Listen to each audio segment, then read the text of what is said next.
Hello बच्चों, कैसे हैं आप लोग। चलिए बच्चों, कंसंट्रेशन ऑफ सॉल्यूशन अभी हम कंटिन्यू कर रहे थे और उसी का एक लास्ट टॉपिक हम कर लेते हैं, मॉल फ्रैक्शन। ठीक है ना। यहाँ से आपने मॉलरिटी को इससे पहले और फॉर्मुलेटी को डिस्कस किया।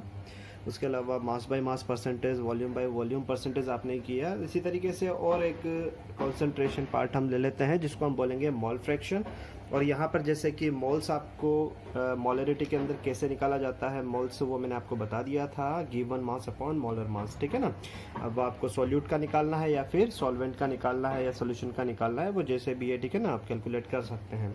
मॉल फ्रैक्शन क्या होता है भाई। ठीक है, मॉल फ्रैक्शन जो है is equal two moles of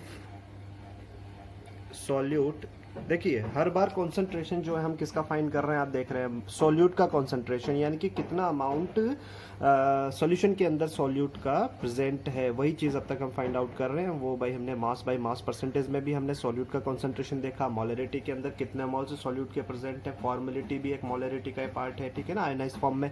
mall fraction में हम जो है मॉल्स फिर से कैलकुलेट करेंगे। इस बार डायरेक्टली हम मॉल्स कैलकुलेट करेंगे कि एक सोल्यूशन के अंदर कितना मोल सॉल्यूट का प्रेजेंट है, यानी कि moles of solute upon moles of solution के रेस्पेक्ट में सॉल्यूट के कितने मोल्स है, वो चीज़ हम यहाँ पर फाइंड आउट करेंगे। ठीक है, तो देखिए अब यहाँ पर अगर हम बात करें मोल्स, तो मोल्स का फॉर्मूला क्या होता है। मोल्स का फॉर्मूला लास्ट लेक्चर में हमने देखा, मास अपॉन मास, लेकिन ऊपर होता है गिवन मास और नीचे होता है मोलर मास। मोलर मास के अंदर भी मैंने आपको सिखाया था कि जितने भी एटॉमिक मासेस हैं उनको हम सम कर दें, ऐड कर दें, तो आप क्या निकाल सकते हैं, मॉलिक्यूलर मास या मोलर मास निकाल सकते हैं। ठीक है ना, तो वही चीज़ है, कंसेप्ट यहाँ पर लग जाएगा, बहुत ही सिंपल यहाँ पर है। इससे पहले हम देख लें कि सोल्यूशन का डायरेक्टली तो हम निकाल नहीं सकते, हमें पता है सोल्यूशन जो होता है वो सम होता है किसका, सॉल्यूट प्लस सॉल्वेंट का। तो इसको हम जो है कन्वर्ट कर सकते हैं मास ऑफ सॉल्यूट अपॉन, इसको दो पार्ट में मैं डिवाइड कर देता हूँ, moles of solute plus moles of solvent. ठीक है, इन दोनों का ही तो सम होता है, तो इसको हमने अलग अलग कर लिया, बराबर। अब यहाँ पर जो है हम एक काम करते हैं कि सॉल्यूट को ऐसे रिप्रेजेंट कर देते हैं और सॉल्वेंट को बी से रिप्रेजेंट कर देते हैं, यानी कि मोल्स को स्मॉल एन से रिप्रेजेंट करते थे तो एन ए इसको हम बोल देते हैं। यहाँ पर भी आपका क्या हो जाएगा, स्मॉल एन ए, और ये हो जाएगा आपका स्मॉल एन बी। ऐसा इसलिए कर रहे हैं क्योंकि इतना सारा जो है हमें लिखने की ज़रूरत नहीं पड़ेगी। सिंपली हम इसको किस तरीके से लिख सकते हैं, N A upon N A plus N B, इस तरीके से हम इसको रिप्रेजेंट कर सकते हैं फॉर्मूला को, मोल फ्रैक्शन को। ठीक है, चलिए इसको और ज़्यादा अगर हम एक्सप्लेन करना चाहें तो बता सकते हैं। देखिए, mole fraction is equal to क्या होता था भाई, चलिए पहले इस तरीके से लिख लेते हैं। मोल्स ऑफ सॉल्यूट क्या हो जाएगा, given mass of solute upon molar mass of solute. इनको भी अगर हम शॉर्ट फॉर्म में लिखें तो इनका रिप्रेजेंटेशन क्या होता है, गिवन मास को स्मॉल एम से करते थे और यहाँ पर कैपिटल एम से कर देते थे। ठीक है, तो क्या हो जाएगा, यहाँ पर स्मॉल एम हो जाएगा गिवन मास, तो मैं लिख देता हूँ यहाँ पर small M and capital M.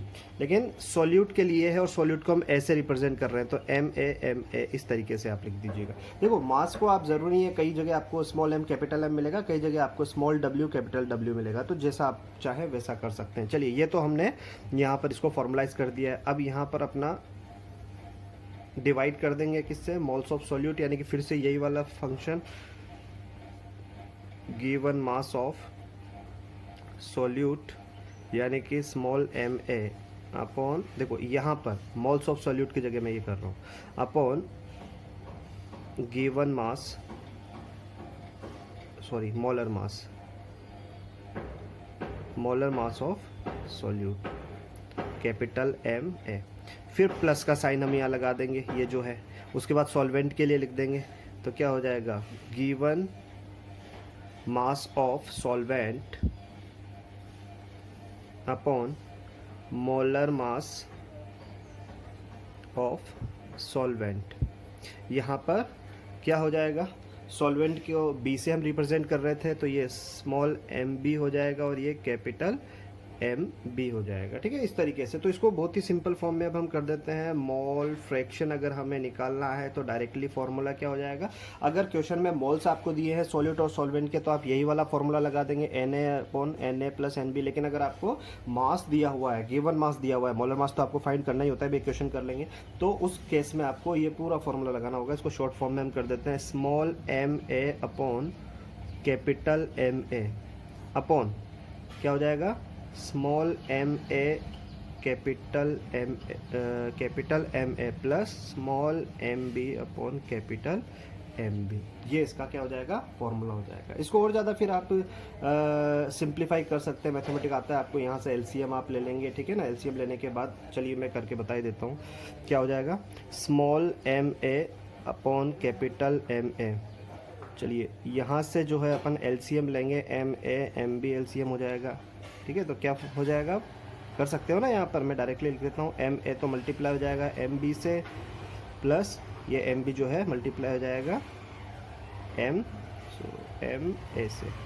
ठीक है ना, अब ये आपको पता है, रेसिप्रोकल करना आपको आता है ये, तो उस तरीके से आप इसको बढ़ा सकते हैं। ठीक है, तो जनरली आप वैसे फॉर्मूला यही लगा देंगे तो काम अपना चल जाएगा, इतना क्यों कैलकुलेट करना। ठीक है, तो यहाँ इस तरीके से आपका ये मोल फ्रैक्शन आप कर सकते हैं। एक क्वेश्चन हम ले लेते हैं जी। क्वेश्चन अपना हो जाता है, a solution contain 5.85 gram of NaCl dissolve in 90 gram of water. ठीक है ना, यहाँ क्वांटिटी मैंने इस तरीके से लिया है कि कैलकुलेशन आपका क्या हो जाए, थोड़ा इजी हो जाए। ठीक है ना, इसलिए मैंने ये कैलकुलेशन वैल्यूज़ लिया है। मोल फ्रैक्शन फाइंड करना है आपको। यहाँ पर जो सॉल्यूट है वो क्या दिया हुआ है, सोडियम क्लोराइड दिया हुआ है, जबकि सॉल्वेंट आपको क्या दिया हुआ है, वाटर। तो यहाँ हमें पता है मास, गिवन मास तो हमें डायरेक्टली दिया हुआ है, लेकिन मोलर मास की ज़रूरत पड़ेगी तो दोनों हम निकाल लेते हैं। गिवन मास है ही सही हमारे पास, मोलर मास ऑफ NaCl जो कि सॉल्यूट है। ठीक है ना, मैं ब्रैकेट में लिख देता हूँ सॉल्यूट। कितना हो जाएगा, देखो कैसे निकालना सिखाया था मैंने, इनके जो एटम्स है, नंबर ऑफ एटम्स मल्टीप्लाई करेंगे एटॉमिक मास से, तो 1 atom of sodium is multiply with 23 जो कि एटॉमिक मास है इसका, plus 1 atom of chlorine and 35.5 इसका मास होता है। तो इस तरीके से कितना हो जाएगा, ये 58.5 ग्राम। मैंने इसीलिए इस तरीके से वैल्यूज़ लिया है ताकि आपको सिंप्लीफाई करने में ज़्यादा दिक्कत ना आए। ठीक है ना, क्वेश्चन कुछ भी हो कैलकुलेशन करनी है, बाकी कंसेप्ट आपका वही लग जाएगा। इसी तरीके से वाटर का निकाल लीजिए आप, molar mass of H2O water, जो कि क्या है यहाँ पर सॉल्वेंट का काम कर रहा है, इज इक्वल टू क्या होता है, H2O में 2 एटम ऑफ हाइड्रोजन, तो 2 इंटू हाइड्रोजन का मास 1 होता है, प्लस 1 इंटू ऑक्सीजन का 16 होता है, बोल के कितना हो गया 18 ग्राम। ठीक है, दोनों का मोलर मास आ गया। फॉर्मूला लगा दीजिए, अब बहुत सिंपल सी बात हो गई। Mole fraction is equal to, चलिए मैं किस तरीके से लगाता हूँ अपना जो रिप्रेजेंटेशन था एम और ए बी की फॉर्म में। ठीक है, उस तरीके से मैं लगा देता हूँ। तो क्या होता था, मास की फॉर्म में लगा देता हूँ। ठीक है ना, तो क्या हो जाएगा, small M A upon capital M A upon small M A upon capital M A plus small M B upon capital M B. ये फॉर्मूला हमने लगाया था। वैल्यूज पुट कर दीजिए आप। स्मॉल एम क्या है यहाँ पर, स्मॉल एम मास ऑफ ए मतलब सॉल्यूट, तो given mass of solute, given mass कितना है 5.85, ये 5.85 अपॉन कैपिटल एम मतलब सॉल्वेंट हो जाता है, किसका सॉल्वेंट हो जाता है। ठीक है ना, और यहाँ पर सॉरी कैपिटल एम जो है वो मोलर मास हो जाता है, और ए का मतलब अपना क्या हो जाता है, सोल्यूट, यानी कि मोलर मास ऑफ सोल्यूट कितना निकाला है अपन ने 58 पॉइंट अपॉन। इसी तरीके से सेम वैल्यूज यहाँ कर देते हैं 5.85 अपॉन 58.5 प्लस एम भी यहाँ सॉल्वेंट वाला केस आ गया, गिवन मास ऑफ सॉल्वेंट कितना है 90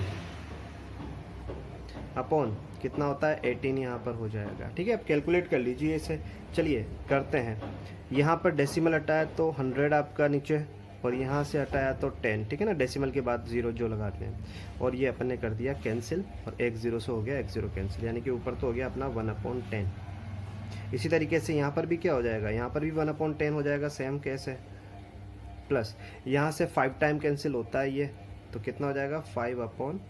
एलसीएम ले लीजिएगा तो 1/10 तो ऊपर रहेगा ही, एलसीएम लेंगे हम 10 एलसीएम आ जाएगा, 10 LCM आने के बाद क्या हो जाएगा 1 + 50 LCM लोगे ना, आता ही है तो इसमें क्या एक्सप्लेन करना।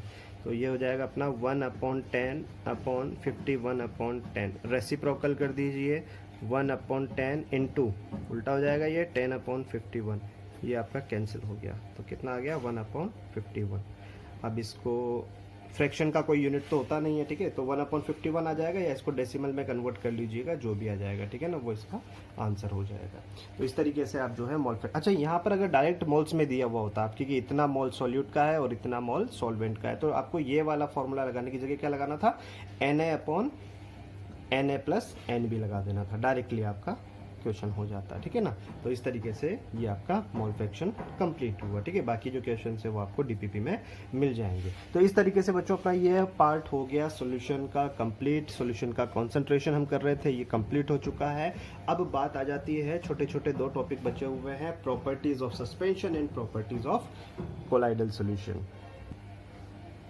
पहले हम जो है ये सेकंड हो जाएगा अपना, प्रॉपर्टीज़ ऑफ सॉल्यूशन हमने कर ही लिया फर्स्ट वाला, और अब प्रॉपर्टीज़ ऑफ सस्पेंशन की बात कर दे रहे हैं हम यहाँ पर। सस्पेंशन जो होता है मैंने आपको पहले एक्सप्लेन कर दिया है, सस्पेंशन जो होता है वो हीट्रोजिनस मिक्सचर होता है, क्योंकि यहाँ पर जो है कंपोजिशन यूनिफॉर्म नहीं होती है, नॉन यूनिफॉर्म कंपोजिशन होता है, और एक पार्ट जो है यानी कि एक टाइप के जो पार्टिकल्स हैं दूसरे पार्टिकल में डिजोल्व नहीं हो पाते हैं, इसलिए ये क्या होते हैं हीट्रोजिनस। तो इनकी जो प्रॉपर्टीज़ होंगी वो सारी हम कंपेयर करते हुए लिखेंगे सॉल्यूशन की प्रॉपर्टीज से, ठीक है। तो फर्स्ट हमने प्रॉपर्टी वहाँ पर इसी फॉर्म में लिखा था कि वो जो सॉल्यूशन था वो होमोजेनियस मिक्सचर होता है, क्योंकि वहाँ पर कंपोजिशन भी यूनिफॉर्म होती है और वहाँ पर one part can be solve in another part. यहाँ पर ऐसा नहीं होता है, यहाँ पर हम लिख देंगे it is heterogeneous mixture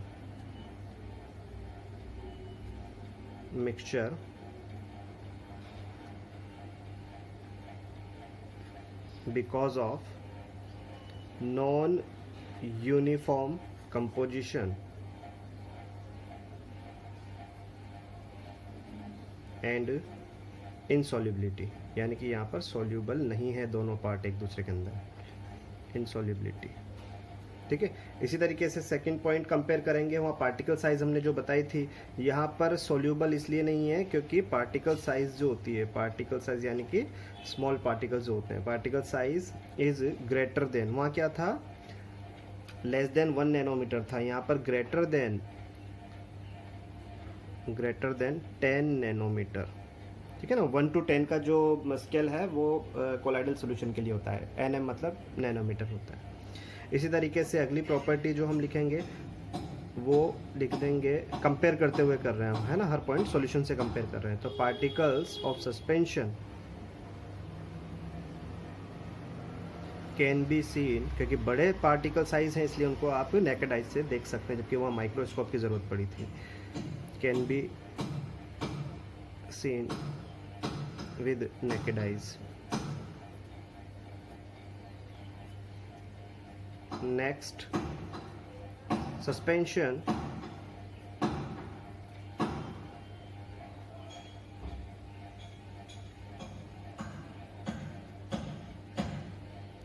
scatter, क्योंकि सॉल्यूबल तो हुआ नहीं है ये, तो जो सॉल्वेंट्स हैं,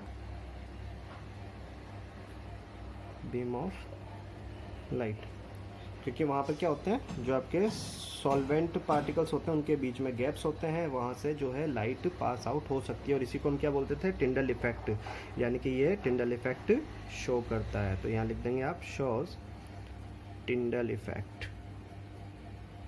ठीक है।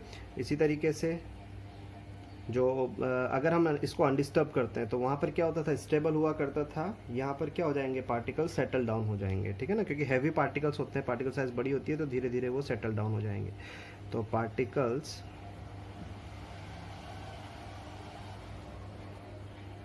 Settle down when kept undisturbed, ठीक है। इसी तरीके से और एक लास्ट पॉइंट कंपेयर कर लेते हैं, वहाँ पर जो है फिल्ट्रेशन टेक्निक से आप सेपरेट कर सकते थे सॉल्यूट और सॉल्वेंट को, क्योंकि फिल्टर पेपर का जो गैप होता है वो 1 नैनोमीटर होता है, ठीक है ना, और पार्टिकल साइज जो होती है वो लेस देन 1 नैनोमीटर होता है। तो वहाँ पर फिल्ट्रेशन टेक्निक से सेपरेट नहीं कर सकते थे, सॉरी, ठीक है ना, नहीं कर सकते थे। यहाँ पर पार्टिकल साइज बड़ा होता है, इसलिए फिल्टर टेक्निक से आप सेपरेट कर सकते हैं, ठीक है ना। तो can be filtered bye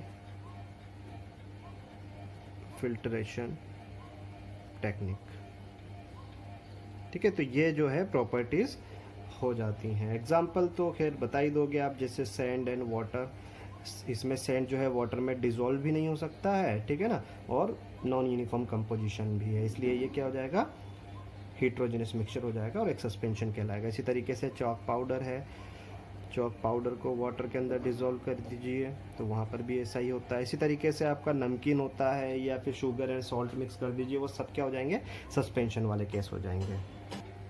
next अपना आ जाता है last, properties of colloidal solution.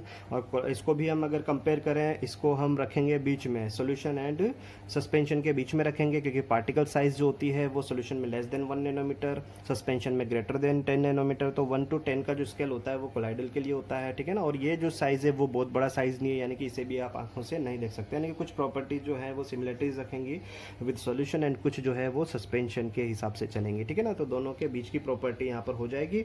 यहाँ पर हम बोल सकते हैं ये दिखने में जो है आपको कैसा नजर आएगा, होमोजेनस नजर आएगा, क्योंकि सॉलिड पार्टिकल साइज यहाँ पर आपको नजर नहीं आते हैं जैसे सॉल्यूशन में नहीं आते हैं, लेकिन एक्चुअल में ये होते हैं हीट्रोजेनस, क्योंकि यहाँ पर जो है वही दोनों प्रॉपर्टी, यानी कि एक तो नॉन यूनिफॉर्म कंपोजिशन और दूसरा इनसॉल्युबिलिटी होने की वजह से इसको हीट्रोजेनस कहते हैं, ठीक है ना। छोटी साइज होने की वजह से ये दिखता हमें कैसा है, लुक्स लाइक होमोजेनस, होमोजेनस ये नजर आता है, but it is heterogeneous mixture,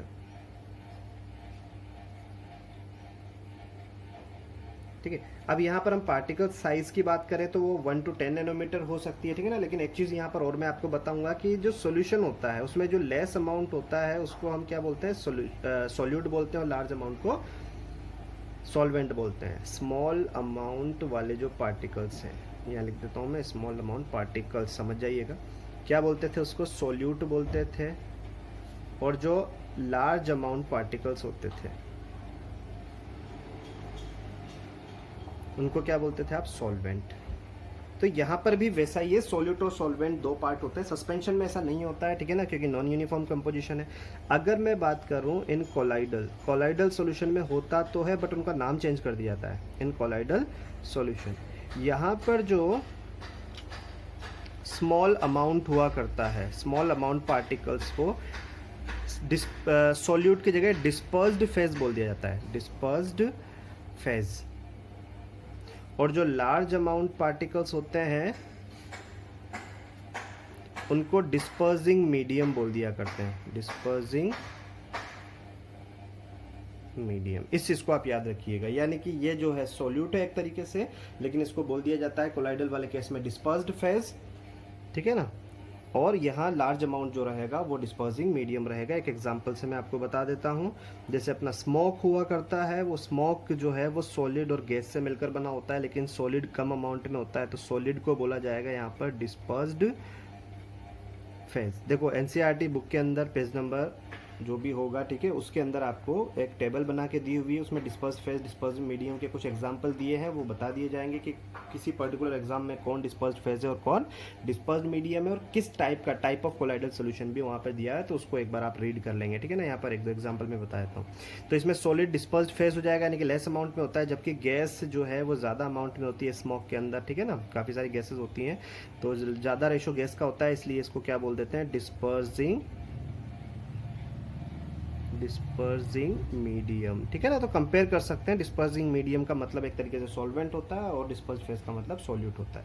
इसी तरीके से एक एग्जांपल और ले लिया हमने, मान लीजिए कोई भी टाइप का जेल हुआ, जेल के अंदर जो है liquid and solid and liquid का कॉम्बिनेशन होता है, सॉलिड एंड लिक्विड, लेकिन लिक्विड जो होता है वो ज़्यादा अमाउंट में होता है और सॉलिड कम अमाउंट में होता है, इसलिए इस जगह पर जो है डिस्पर्स्ड फेज आपका सॉलिड होगा फिर से, लेकिन डिस्पर्सिंग मीडियम जो है यहाँ पर क्या होगा, लिक्विड होगा, डिस्पर्सिंग मीडियम, बराबर, ठीक है। तो ये हो जाएगा आपका। चलिए ये चीज़ समझ में आ गई आपको, तो इसी पैटर्न इसी पॉइंट को लेते हुए हम एक और पॉइंट बना देते हैं, particle size.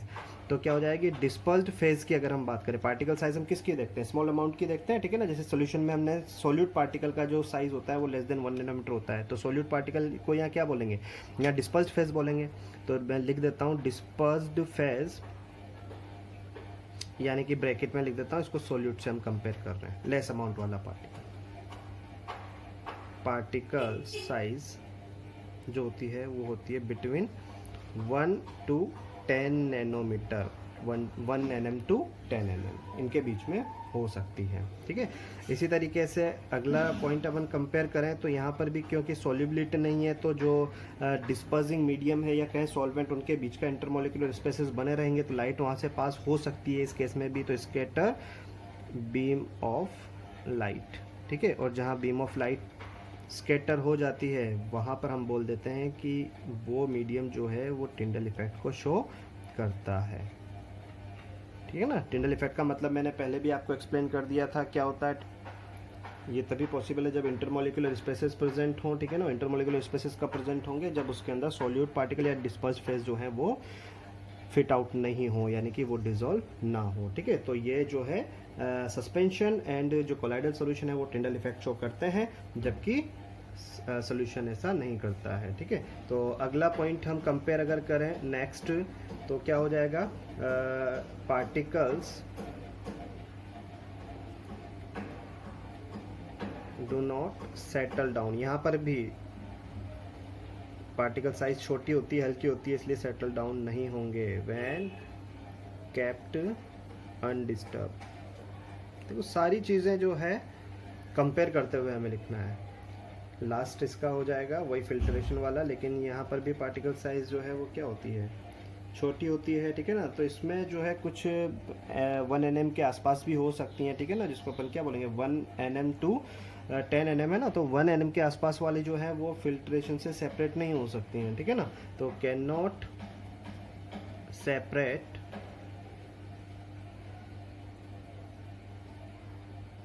particles cannot separate by filtration method। तो किससे किया जाए भाई, तो एक स्पेशल प्रोसेस यहाँ पर यूज किया जाता है, special process use to separate particles, यानी कि डिस्पर्स फेज और डिस्पर्सिंग मीडियम को सेपरेट करने के लिए, ठीक है ना। In colloidal solution process known as centrifugation हम उसको बोलते हैं। देखो आप कभी मिल्क डेयरी पर गए होंगे तो वहाँ पर एक मशीन चलती है जो स्पीड से रोटेट होती है, उसमें मिल्क डाल दिया तो उसमें जो क्रीम हुआ करती है उसके अंदर जो भी फैट प्रेजेंट है, प्रोटीन्स प्रेजेंट है, वो हल्के होते हैं, लाइट पार्टिकल्स होते हैं। तो वो जो रोटेट करवाने, स्पीड से रोटेट करवाने वाला प्रोसेस है, उसी को हम क्या बोलते हैं, सेंट्रीफ्यूगेशन बोलते हैं। इससे जो लाइट पार्टिकल्स है वो क्या हो जाते हैं, जैसे अपन अनडिस्टर्ब करते हैं तो हैवी पार्टिकल सेटल डाउन होते हैं ना, ठीक है। उसी तरीके से यहाँ पर सेंट्रीफ्यूगेशन में क्या होता है, लाइट पार्टिकल्स होते हैं ऊपर आ जाते हैं, डिकांटेशन जिसको अपन बोल देंगे। सेटल डाउन होना सेडिमेंटेशन कहलाता है, और ऊपर आ जाना लाइट पार्टिकल्स का वो डिकांटेशन कहला जाता है, ठीक है। तो वो प्रोसेस सेंट्रीफ्यूगेशन कहलाता है।